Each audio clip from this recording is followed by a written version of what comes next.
Beleza agora?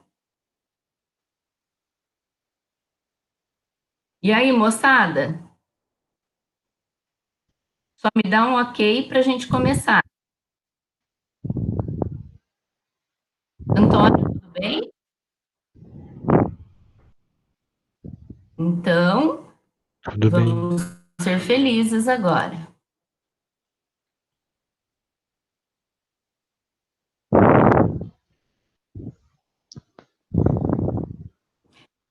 Vocês estão conseguindo visualizar o slide?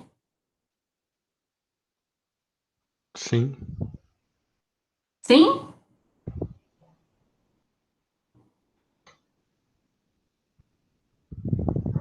Então, beleza. Vamos lá?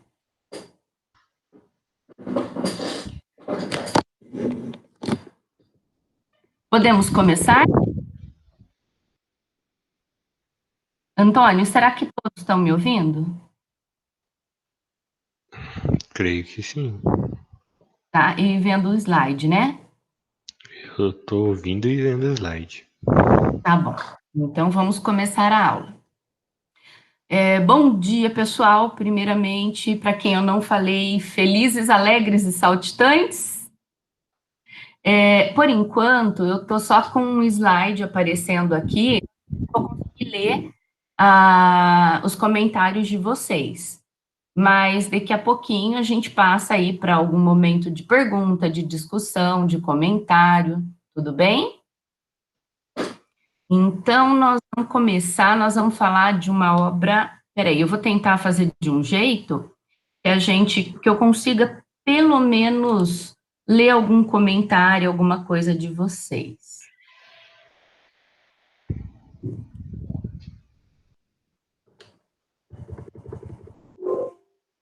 Pelo jeito não vou conseguir, não. Então, nós vamos falar hoje da farsa de Inês Pereira. É uma das obras-primas do Gil Vicente. E vocês lembram que nós estávamos, para começar na aula, a falar das poesias trovadorescas, né? Para falar das cantigas de amor, de escárnio, maldizer. E depois passaríamos para o momento do humanismo, e que em Portugal o principal representante foi o Gil Vicente. Então, nós temos desse momento, em especial, da farsa da Inês Pereira. Alguns aspectos históricos, primeiro, para localizar a gente, tá? Essa farsa foi escrita por volta de 1523. Foi nesse momento que aconteceu o quê? O Portugal estava vivendo um auge no império, estava desenvolvendo-se muito, descobrindo e tomando novas terras, desenvolvendo o seu capitalismo mercantil. Lembram daquele momento mesmo de colonização do Brasil, e de outros lugares que Portugal tomou. Eu acho que eu comentei com vocês, Portugal, o povo português era um povo muito destemido, era um povo que era ambicioso, e então buscava estender o mercado, buscava estender os domínios. Mas, em contrapartida, a gente vivia uma decadência da nobreza feudal, e havia uma grande contradição. Qual era a contradição?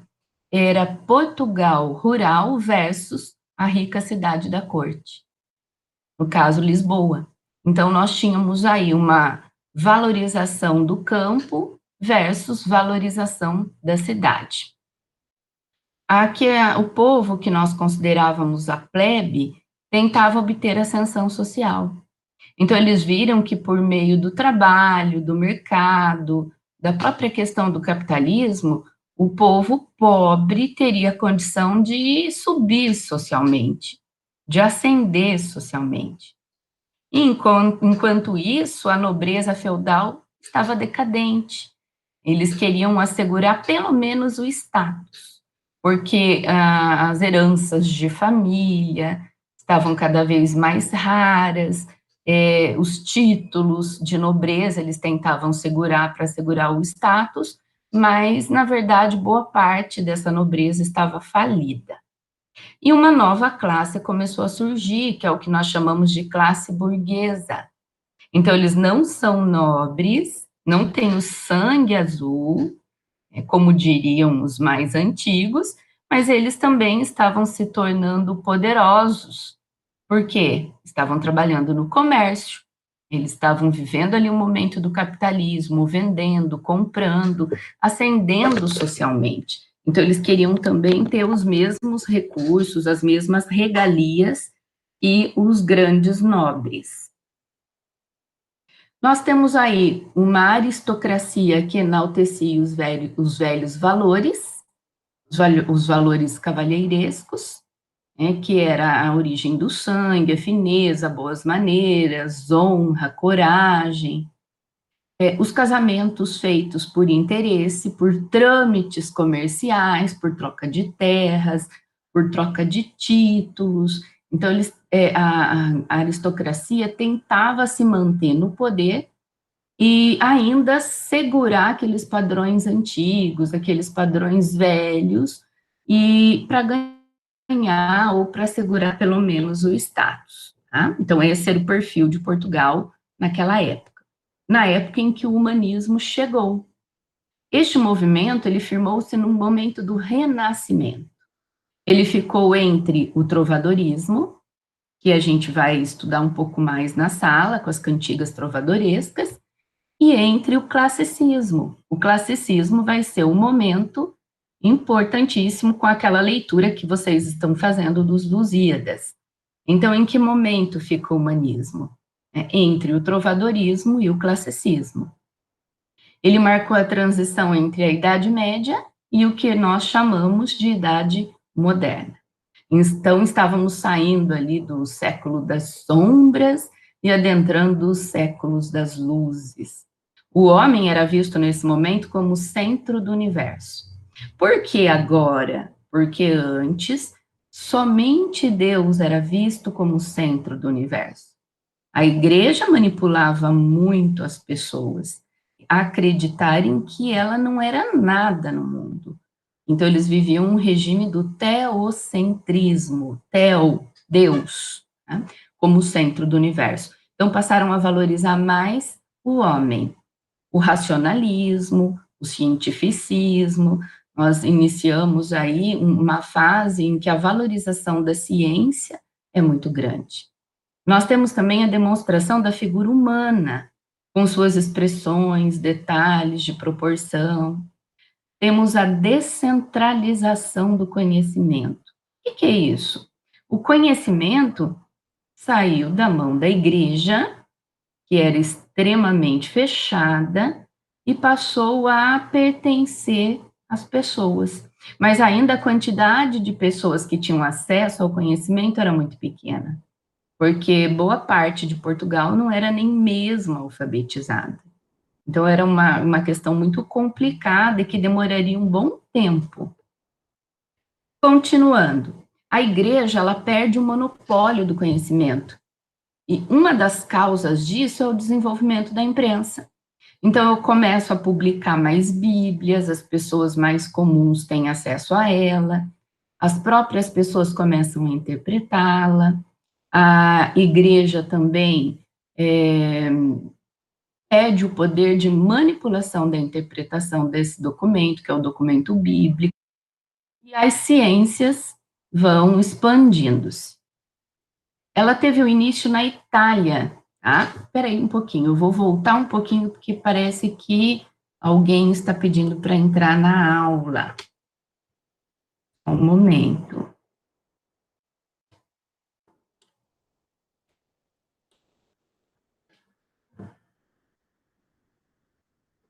Só um momento aí, galera.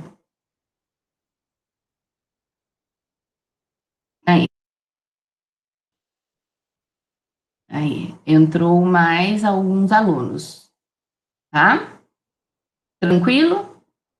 Pessoal, como eu não estou tendo um feedback de vocês, só me falem uma coisa, agora que eu estou podendo ler as mensagens. Vocês estão me ouvindo, vendo os slides, tudo certinho? Beleza. Vamos voltar para os slides? Tudo bem? Tá. Falou então. Então, voltaremos. Vocês vão adorar esses slides aqui.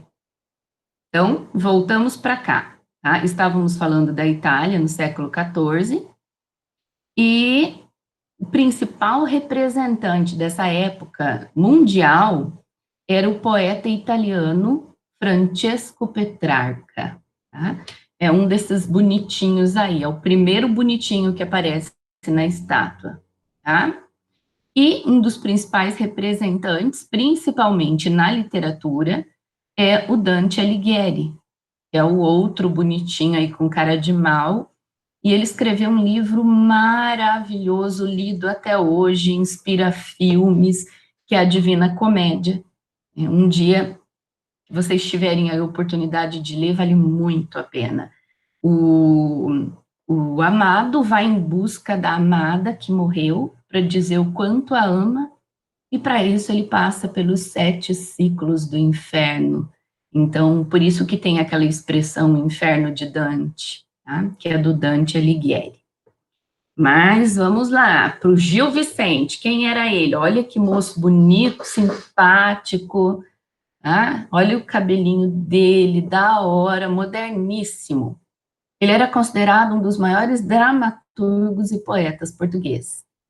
Ele foi um dos mais famosos escritores antes de Camões. Quando Camões chegou, Gil Vicente perdeu o trono, né, de rei da literatura portuguesa. Ele nasceu em Guimarães, no Porto, em 1465. Então, não tem muitas... em alguns lugares que a gente pesquisa, essa data pode aparecer alterada, por falta de documentação mesmo, de registro de nascimento, de óbito e tudo mais. Ele atuou em 2 reinados importantes, do Dom Manuel e o Dom João III. Ele apareceu pela primeira vez em 1502 na corte.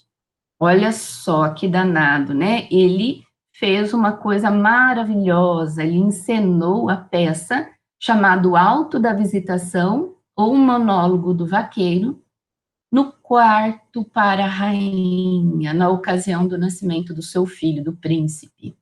E para deixar a rainha ainda mais feliz, ela era espanhola, então ele escreveu a peça toda em castelhano.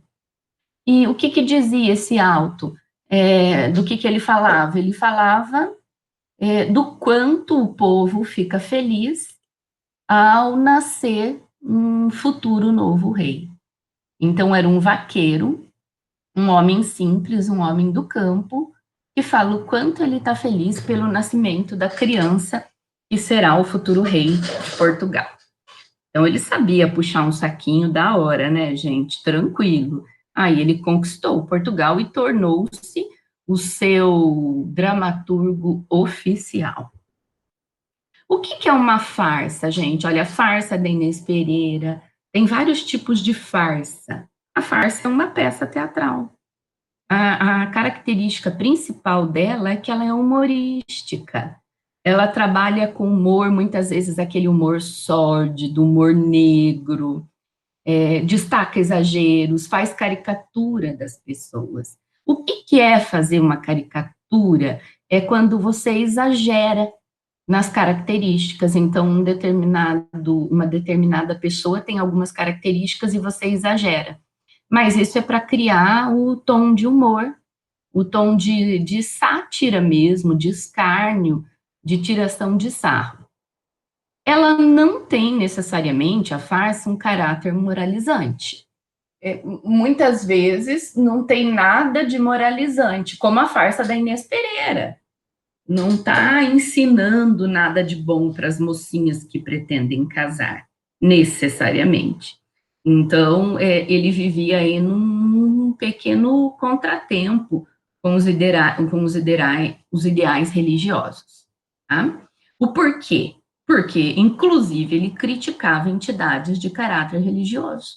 Então, ele mexia com a ferida ali da igreja, da religião, mexia com as questões de moral, mexia com as questões de pecado, hipocrisia, principalmente.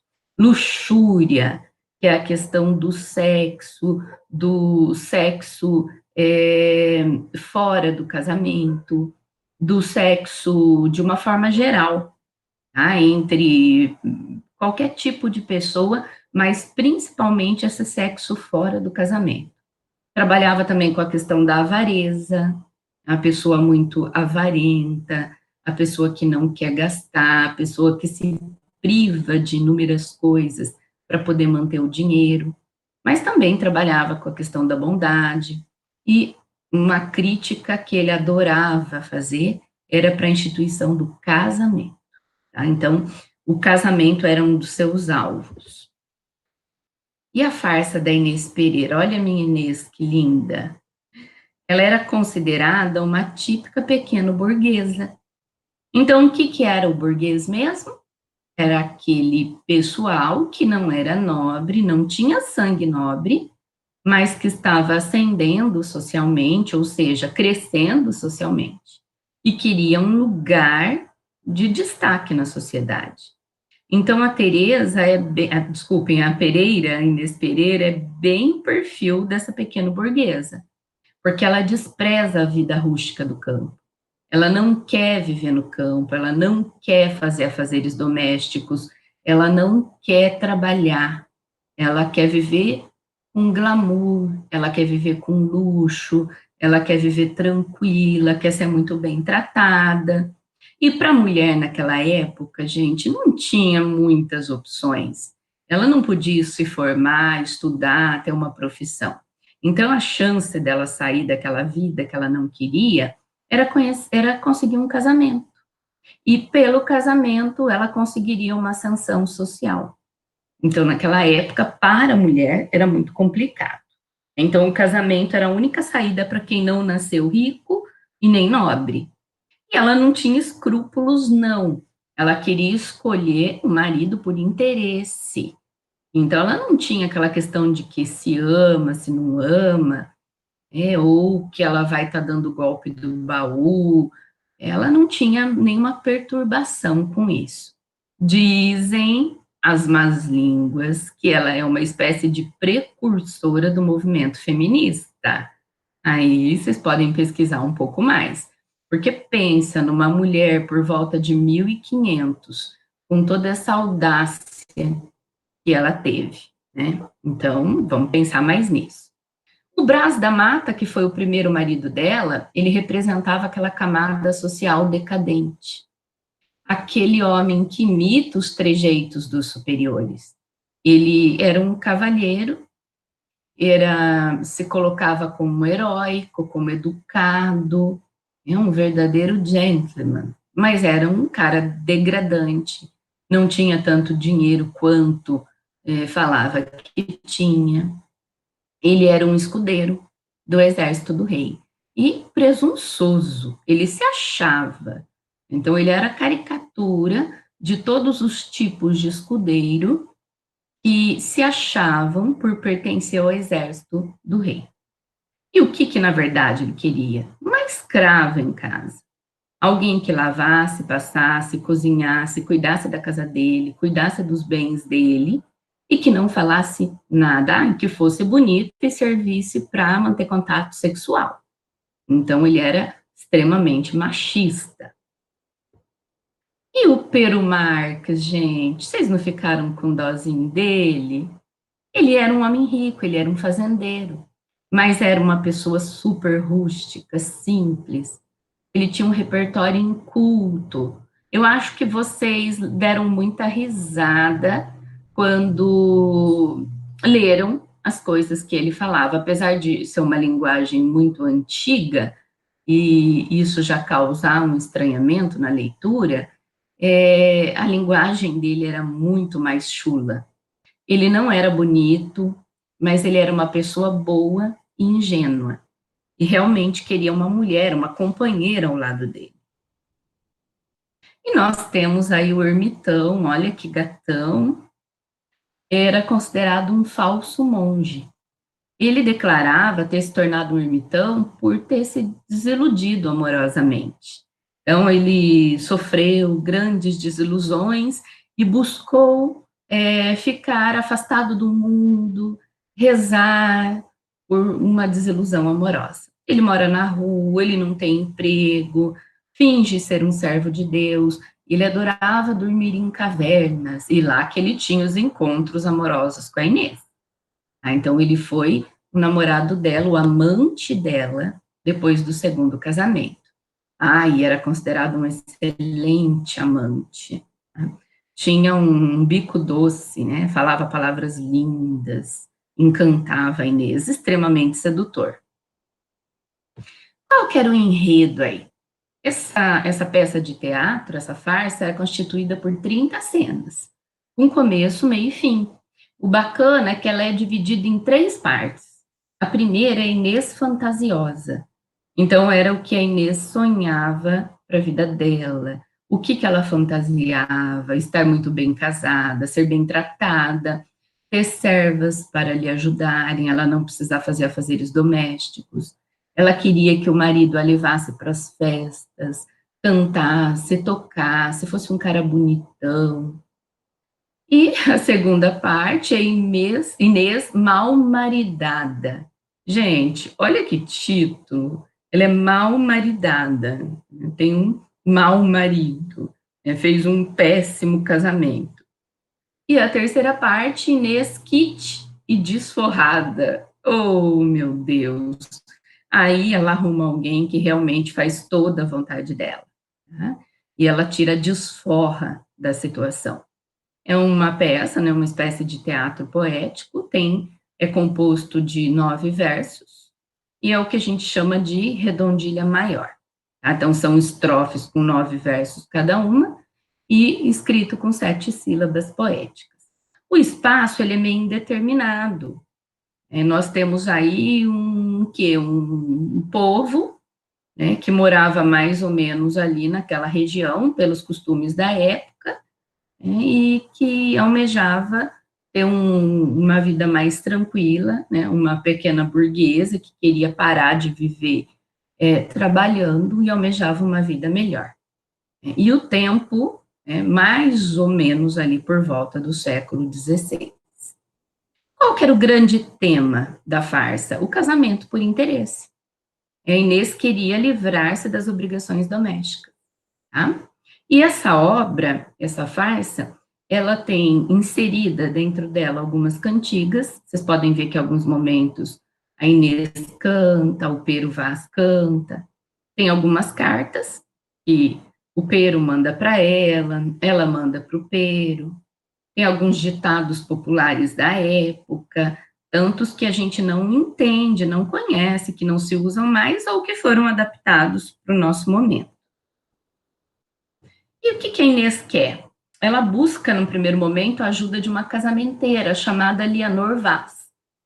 E a Leonor Vaz é muito engraçada, porque, não sei se vocês perceberam, mas ela chega toda esbaforida, porque ela acabou de ser agarrada por um homem.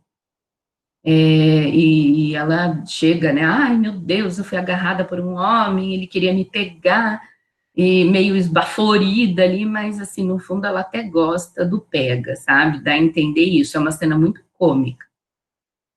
E a Inês apresenta para ela o Pero Marx, só que a Inês debocha e zomba dele, porque a cartinha que ela recebeu dele já, né, desmoralizou. Ele escreve muito mal, ele fala muito mal, ele é um pateta, um verdadeiro pateta. E ela diz, Jesus, que janda as bestas, olha aquela canseira, quão desviado este está, todos andam por caçar suas danças sem casar, e este tomando lá. Nossa, é uma linguagem bem diferente, né, gente? Bem antiga, é até difícil de entender um pouco, mas a gente vai pela onda, vai entendendo, vai ficando tranquilo. E aí, o que ela quis dizer aí? Que o cara é um besta, um idiota, um burro, e que quando ele se encontra pela primeira vez com a Inês, ele não quer ficar sozinho com ela. A mãe dela se levanta, sai, deixa os dois sozinhos, e ele vê que já está escurecendo, e ele fala que quer ir embora porque não quer ficar com ela ali à noite, ficou preocupado do que as pessoas poderiam pensar, Então, ele tinha boa índole, e ela zomba dele por isso. Diz que todos querem ficar sozinhos com as suas mulheres, suas pretendentes, para tirar uma casquinha, e ele nem para isso serve, nem para tirar uma casquinha. A Inês, então, busca o auxílio com os judeus casamenteiros. Um chamava Latão e o outro Vidal. E eles oferecem o escudeiro Brás da Mata. Então já tem aí uma armação, né? O Brás da Mata pediu para os judeus arrumarem uma mulher que fosse bonita, que fosse boa dona de casa, porque ele queria uma mulher para servi-lo. Os casamenteiros fazem maior propaganda do Brás da Mata para que a Inês caia aí na cilada. Então é meio que um golpe do baú nela. Ela pensa que vai dar o golpe do baú, mas ela acaba recebendo o golpe. Olha o que eles dizem. Espera aí, ora, aguarda aí, ora. Soubemos de um escudeiro de feição de anfoneiro, ou seja, um escudeiro muito ocupado, um escudeiro muito honroso, maravilhoso. E olha as características: músico, discreto e solteiro. Esse foro verdadeiro, mas soltou-se-nos de nós. Então, peraí que nós vamos atrás dele. Ele é liso, ele deve ter muitas pretendentes, mas nós vamos dar um jeito de conseguir ele para você. É bem o que você quer mesmo. Olha, ele é músico, ele é discreto, solteiro, bonito. E aí, o Brás da Mata finge ser importante para dar o golpe no baú. Então, olha como ele canta a Inês Pereira. Mui graciosa donzela, que vós sois minha alma aquela, que eu busco e que desejo. Então, teve ali todo um trâmite executado pelo Latão e pelo Vidal, que eram os judeus casamenteiros, para unir Brás da Mata com a Inês. Brás da Mata queria uma mulher que cuidasse dele, bonita. Inês queria um homem bonito, belo, músico, lindo, maravilhoso, que levasse ela para passear, para cantar, para dançar. Então foi um encontro de almas aí. Ele mostra ser um verdadeiro fidalgo, diz palavras bonitas, toca viola, canta. Olha o que ele diz: "Estando escudeiro seu, sei bem ler, muito bem escrever, e bom jogador de bola. E quanto a tanger a viola, logo me vereis tanger." Nossa, era lindo, né? Lindo, sabia ler, era escudeiro do rei, sabia escrever, sabia jogar bola e tocar viola. Pronto, marido perfeito. Olha que gatinho. Inês e o Brás da Mata se casam. E ela ganha da mãe até uma casa para morar. A mãe não concorda muito com esse casamento. A mãe dela já dizia que ela tinha que escolher o fazendeiro Peru Marques, porque ele era rico, podia dar uma vida para ela boa, mas ela queria um homem bonito, ela queria um homem que fosse apresentável socialmente, porque ela queria status. E ela descobre, então, que o seu marido não era nada do que esperava. Ou seja, ela cai do cavalo. Esse é o ditado muito presente na farsa. Ela cai realmente do cavalo. Ela sobe no cavalo, que é lindo, maravilhoso, acha que vai ser um casamento perfeito para ela, mas ela cai do cavalo. E o que o marido falou logo no primeiro dia de casamento? Será bem que vos caleis, que não me respondereis nada, e que ponha fogo a tudo, porque o homem sesudo traz a mulher sopiada. Ou seja, um homem como eu, lindo, maravilhoso, valente, traz a mulher aqui, ó, na chincha, quietinha, bonitinha, trancadinha em casa, fazendo tudo que eu mandar, sem abrir a boca. O seu marido se mostra irritado, exigente, queria uma empregada prisioneira. Olha o que ele diz: vós não haveis de falar com homem nem mulher que seja, nem somente ir à igreja. Já vós preguei as janelas e estareis aqui encerrada. Então ele foi muito mais cruel do que se poderia imaginar. Além dele ser, né, machista, de querer uma serva em casa, Ele ainda não deixava ela ir nem sequer à igreja e nem olhar pela janela, ele pregou a janela, trancava a porta para ela não sair de casa de jeito nenhum. E Inês lamenta a sua sorte, é claro. Que bem tem e mal escolhe, por mal que lhe venha, não soneje. O que é isso, meio que isso, assim, para nós hoje? Quem muito escolhe, pior recolhe. Já ouviram esse dito popular? Principalmente as pessoas mais antigas falam muito. Vem daí, desse dito da Inês.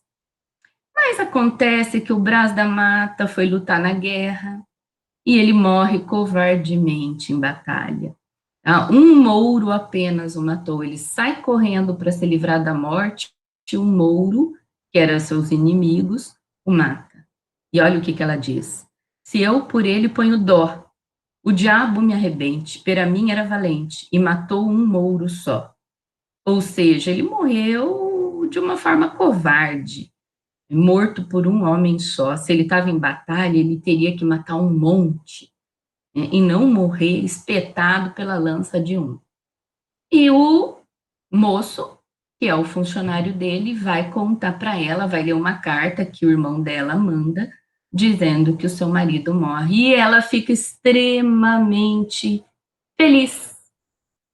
Pede para abrir a porta, né? Vamos destrancar as janelas, que agora sim eu vou para a rua e vou fazer a escolha certa. Então, olha que coisa, né? Ela não fica com nem um pouquinho de remorso, nenhum escrúpulo, fica super feliz quando o marido morre. E aí a Leonor, que é a casamenteira, lhe oferece novamente a mão de Pero Marx. E dessa vez ela aceita, né, gente? Ah, ela não é tonta, sabe que o Pero Marx gosta dela, que é rico, e ainda por cima recebeu uma herança em toda a fazenda. Andar, Pero Marx seja, quero tomar por esposo, quem se tenha por ditoso. Asno que me leve quero, e não um cavalo folão, antes lebre que leão, antes lavrador do que Nero. Ou seja, ela deixa muito claro aqui, gente, ela quer um asno para carregá-la. Ela quer uma lebre, alguém muito tranquilo, do que um leão lindo, maravilhoso e que quer comê-la. Ela prefere um lavrador do que Nero, né, o imperador. Então, ela quer alguém agora humilde, que dê tudo que ela quer, do que alguém lindo, maravilhoso, que a faça de serva. E ela tem uma vida plena de liberdade, ela vivia como uma rainha. O marido fazia tudo que ela queria, deixava ela ir na igreja, deixava ela sair com as amigas, deixava ela visitar a mãe, ela paquerava, ela saía, ela fazia de tudo. Tinha dinheiro, comia o que queria e pagava empregadas para fazer o serviço doméstico. Ela tem uma vida plena de liberdade, né? Como eu falei, vivia como uma rainha. Olha aí, ó, let it go, let it go. Vindes quando quiserdes vir, estai onde quiserdes estar. Com que podeis vos folgar, que eu não deva consentir? Ai, que belezinho, Pero Marques, dizendo para ela que ela pode fazer o que ela quiser fazer, ir para onde ela quiser ir, estar onde ela quiser estar, folgar, curtir. Imagina, você acha que ele não vai consentir que a mulher seja feliz? Claro que vai. E aí, então, pelas ruas da vida, Inês reencontra um antigo paquera dela, que é o ermitão. E começa a conversar e ela relembra que ele era um ex-paquera. Me senti em santo tempo, ermitão em pobre ermitã, abastado de infinito, tristeza em que contemplo. Daí ele começou a reclamar para ela que ele era um pobre ermitão e muito desiludido, que deixou toda a vida para trás para seguir aquela vida sozinho, buscando a luz de Deus, buscando na pobreza a iluminação, né? E ela se encanta com o seu poder de sedução. e encontra-se com ele mentindo para o marido que está visitando um pobre velho ermitão. Então ela fala para o marido, olha, tem um ermitão aqui na cidade, e ele passa necessidade, coitado, ele é um pobre velho, e eu preciso levar comida para ele, eu preciso dar uma esmolinha para ele. Olha cá, marido amigo, eu tenho por devoção dar esmola a um ermitão. Olha só. Inês deseja visitar o ermitão num determinado dia, que está meio chuvoso, e vai ter um rio e pocinhas d'água pelo caminho. E ela não quer sujar os pezinhos, ela não quer pegar uma gripe, então ela pede ajuda. E fala para o marido que é para ele poupá-la de pisar na água. Então, marido, você descalça os sapatos, me coloca nas suas costas e passa o riozinho comigo, depois aquelas pocinhas d'água comigo, porque eu preciso muito visitar o ermitão, até nesses dias de chuva, coitado, ele tem fome, eu tenho que ir lá levar alimento. E ela diz o seguinte, passemos primeiro o rio, descalça-e-vos, assim há de ser, e levar-me-eis no ombro. Não me cote a madre o frio, põe-se às costas do marido, é como estar no paraíso. Então, olha que belezinha, ela vai visitar o amante, às costas do marido, que a leva muito feliz, ele vai cantando, ela vai cantando, pede para ele cantar também, e para ele se sentir super feliz que ele tem uma ótima esposa e a está levando, mesmo num dia ruim, a uma caverna para encontrar-se com um pobre velho ermitão e levar a esmola para ele. Gente, é muito interessante isso. Imagina, isso aí arrancou risos de muita gente. A protagonista, no caso a Inês, ela adaptou sua visão de mundo aos ditames da sua época, para não chocar a moral. Então, ela casou com o primeiro marido, ficou trancada, não o traiu, olha que boazinha. É porque a janela estava fechada. E esperou, né? Ele morreu. Aí ela casou-se de papel passado com outro, manteve aquela questão do casamento, lindo, maravilhoso, honesta, lá ia à igreja, fazia até caridade, né? E teve um amante. Mas, assim, na visão para a sociedade, ela era uma excelente mulher, uma excelente esposa. A mulher, naquela época, tinha como futuro casamento, mas ela deixou muito claro que a gente não deve iludir-se com o príncipe encantado, que não existe o príncipe encantado. Pode existir um sapo aí, mas não um príncipe. E que é muito melhor um tolo que cumpra a sua função de marido, sustentando-a, tratando-a bem, do que um homem bonito. Um homem que fala bem, que sabe tocar viola, mas que a maltrate. Então, assim, a história em si não tem uma lição de moral para as pessoas, mas tem uma lição para ela. E necessariamente não está atribuída à moral. É uma moral dela. Ou seja, eu quero um tolo, eu quero um babaca que me carregue. O prazer está desassociado do casamento. Gente, ela dá na cara que ela não sente nenhuma atração física pelo coitado do Pero Marx.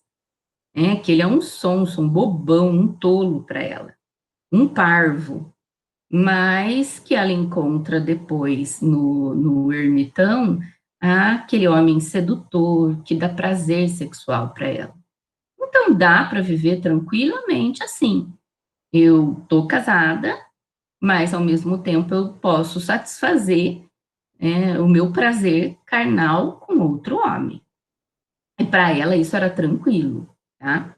A condição feminina é pesada, mas pode-se sair dela com jogo de cintura. Então, a condição feminina é pesada por quê? Porque a mulher sempre ficava com o trabalho doméstico, o trabalho que não era remunerado, tinha que aceitar o marido em quais condições fosse, era uma serva sexual, e a mulher não podia estudar, a mulher não podia ter uma profissão, então era uma condição pesada, mas com jogo de cintura eu posso ter uma vida melhor. mas tenho que me adaptar a isso. E, para fechar, o grande mote, ou seja, o grande tema dessa farsa é: antes um asno que me carregue do que um cavalo que me derrube. Então, nós temos ali um asno, um bichinho bonzinho, servo, um coitadinho. A gente pode ver pela imagem que eu trouxe até que ele está ali de cabecinha mais baixa para servir. E um cavalo lindo, maravilhoso, bonito, musculoso, destemido, mas pronto para dar um salto, para derrubar você a qualquer momento. Então, essa fica a dica aí para as mulheres. Moçada,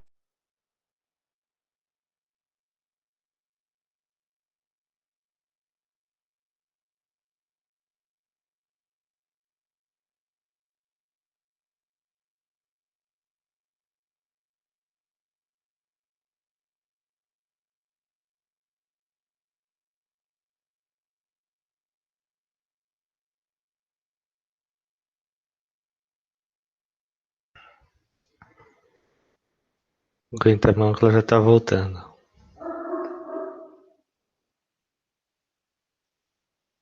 Voltou.